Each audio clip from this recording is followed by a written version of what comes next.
বাংলাদেশের চলমান আন্দোলন নিয়ে গভীর উদ্বেগ প্রকাশ করেন জাতিসংঘের মহাসচিব অ্যান্তোনিও গুতেরেস। তিনি বলেন, বাংলাদেশের চলমান ছাত্র আন্দোলনে আইনশৃঙ্খলা রক্ষাকারী বাহিনীর অতিরিক্ত শক্তি প্রয়োগ ও মানবাধিকার লঙ্ঘনের বিশ্বাসযোগ্য তথ্য প্রমাণ পেয়েছেন তারা।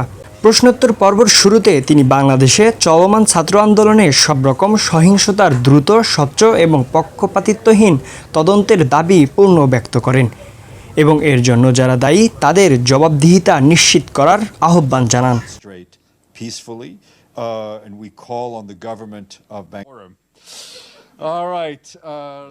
জাতিসংঘ মহাসচিবের মুখপাত্র ডুজারিক বলেন, বর্তমান ছাত্র আন্দোলনের সঙ্গে জড়িত থাকার অভিযোগে হাজারো তরুণ এবং রাজনৈতিক বিরোধীদের গণগ্রেফতারের বিষয়ে উদ্বেগ প্রকাশ করেন তিনি।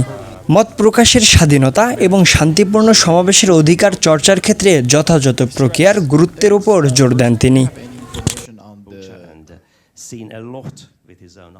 I think whether it's in Bangladesh or anywhere else in the world, people have a right to demonstrate peacefully, and we call on the government of Bangladesh to protect